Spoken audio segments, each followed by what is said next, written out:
Hello everyone, welcome to my Let's Play of Rule the Waves.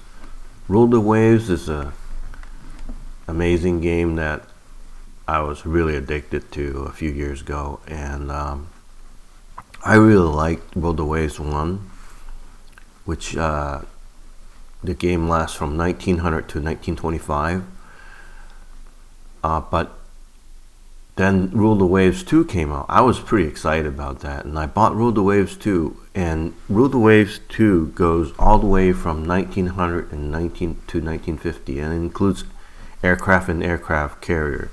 So the era for Rule the Waves 1 is the big gun battleship era, whereas for Rule the Waves 2, it extends all the way to World War II, where aircraft carriers and fighters and bombers and aircraft became more dominant than the battleship.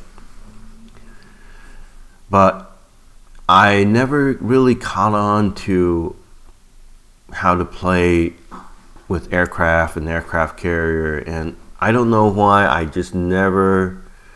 would play the game up to like maybe 1930 or so, and I just couldn't get myself to play anymore, and I just couldn't bring myself to, for whatever reason, to learn how to play with aircraft carriers. And maybe it's just because I like the simplicity of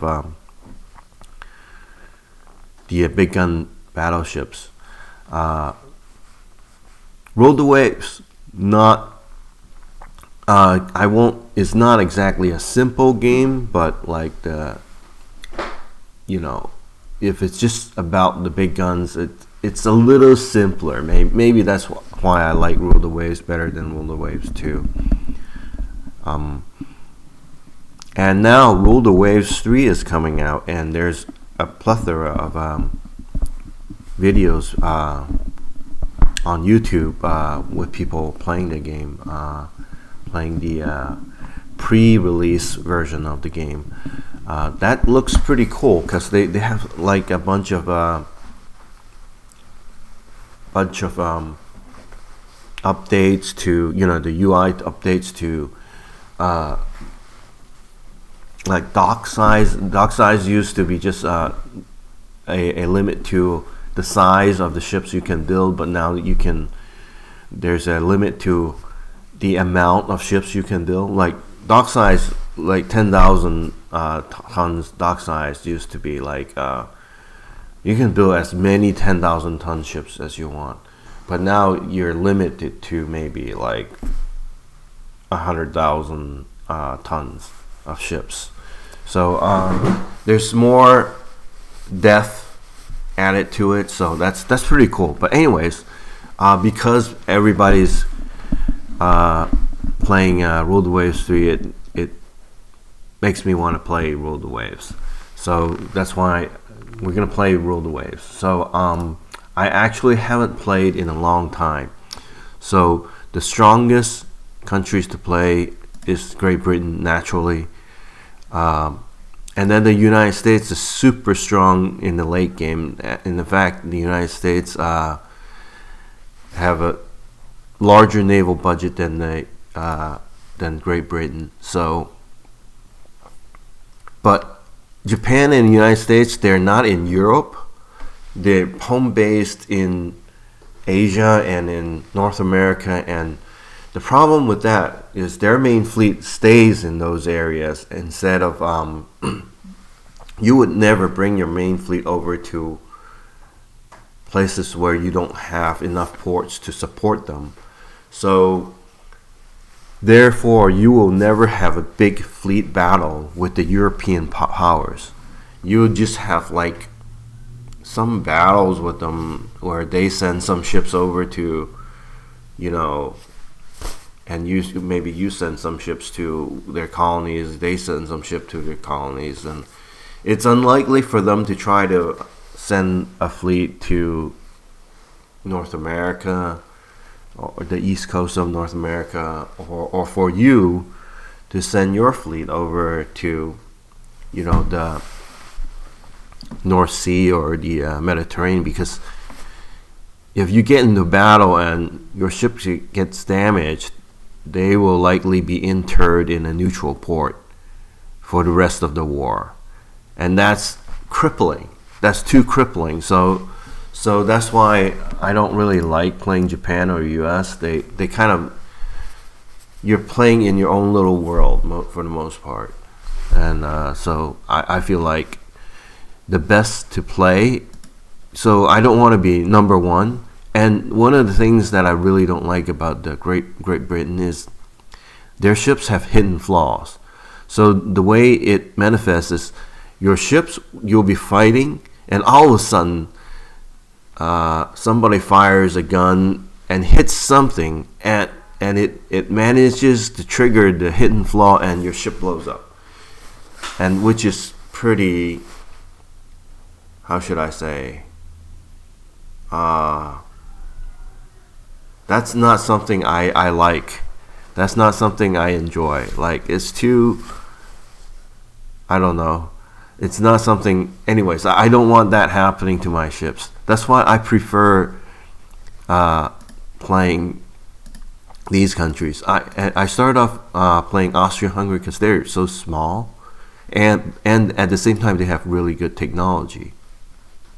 And I learned to play this game by watching Tortuga Power, and he plays a lot of Austria-Hungary, and I thought it was really fun playing that. And then later on, I moved on to playing the other countries, but I didn't really care to play Italy. I find that the Mediterranean is kind of limiting. It's just, beating up on Austria-Hungary and France, but France is not going to send their main fleet. Well, actually, France will. France, it's just, your budget is limited, so you kind of get, I don't know, I don't remember why I didn't like it. I think I kind of got beat up maybe. But I played a lot of France. France is a lot of fun. France has a lower budget than, say, the United States or Great Britain or even Germany, but they have all the high-tech stuff.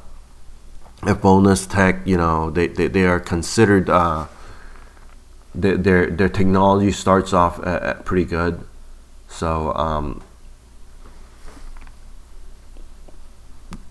and whereas Germany, what I really like is you see technology leader, like France is not a technology leader.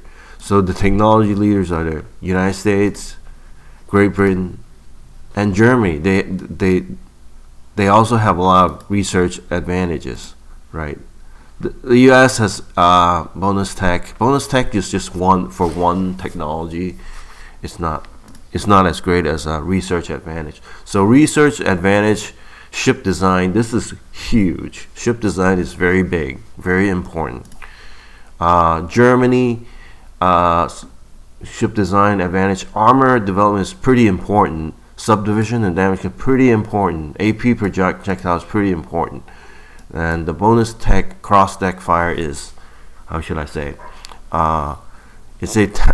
it can give you a temporary advantage. But anyways, I don't want to play the biggest, and I don't like the hidden flaws. So my favorite ended up being Germany, because they're technology leaders. They have all these advantages. They start off, however, with 11-inch guns, whereas everybody else have like 12, 13-inch guns, and they're a bit behind. They start off behind, and they have a bombastic leader, the Kaiser, bombastic head of state, and he tends to cause trouble. He'll upset a foreign leader and maybe trigger a war, or he'll get mad at you for not doing something or doing something, and then you lose prestige, and he does things willy-nilly. So he's unpredictable and makes things slightly harder, but it's not a big deal. I find that Germany is very fun to play. So you build your fleet and then you beat up on the United Kingdom or the Great Britain. So that's a lot of fun. Anyway, so as I haven't played in such a long time, I'm going to play Germany once again, and so let's go with that. So let's take a quick look. Limited democracy, leaders Kaiser, build their home area, their build area is North Europe. So this is their home base, and this is where their main fleet is, and this is where they get blockaded. If you want to blockade somebody, you blockade them in where they build their ships. Like you would blockade the North Sea for Great Britain and for Germany, and also for France. So France is also here, even though they have a lot of stuff in the Mediterranean. UK also have a lot of stuff in the Mediterranean. Anyways, Russia, you would blockade over here in the Baltic Sea,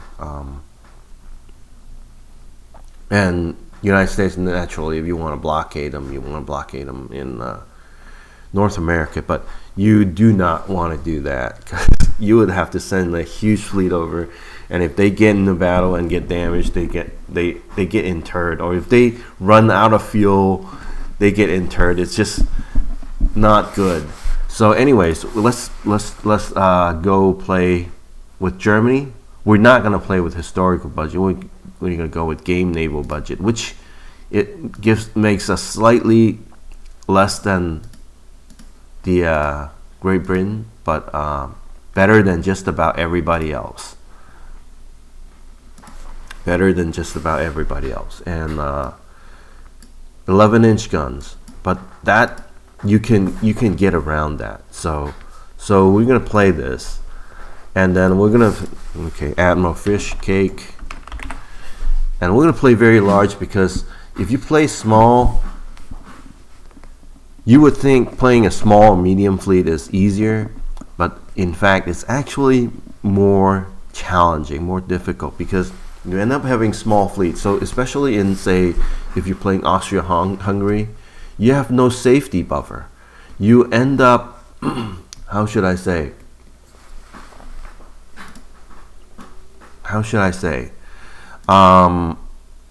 So towards the end of the game, you, as Austria-Hungary, if you're playing small or medium fleet, you might end up with only 4 capital ships, maybe a battle cruiser, 2 battle cruisers, and 2 dreadnoughts.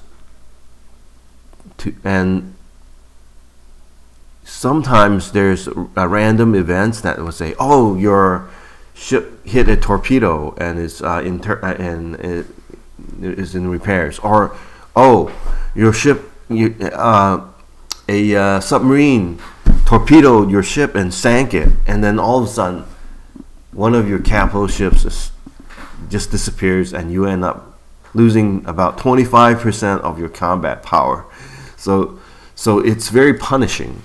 So to avoid that, you want to play large and very large fleets, which gives you a lot more leeway for those kinds of accidents. Or even if you're in battle, when you're playing fleet battles, you lose a couple of capital ships, no big deal. You still have enough to come back from that. But you lose 25% of your combat power. It's bad. It's bad. It means you're going to be losing for a long time. So years even, because it takes like 30 plus months to build like a capital ship. So you could go with a manual build legacy fleet. So I'm just not going to do that right now, because I noticed that Rule the Waves 3, they don't even have the option to build manual build legacy fleet. I think it's meant to be that you only play. It's more fair to play like this. Although this is a single player game, so it's not exactly, you don't have to be fair to the AI. But it makes sense. It makes sense. We'll try this. This will be like the first time. Is it the first time? No, I don't remember.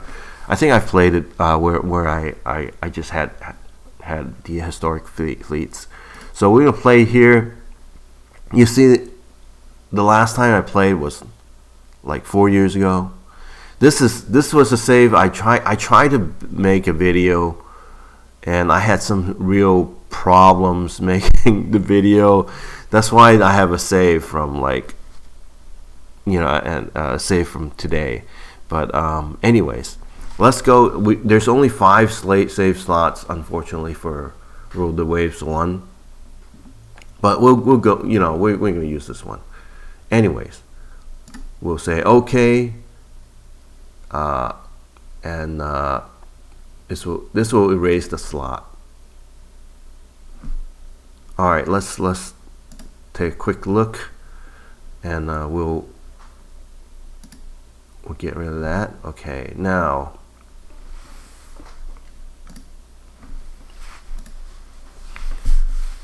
all right, so let's set up the game, and we'll use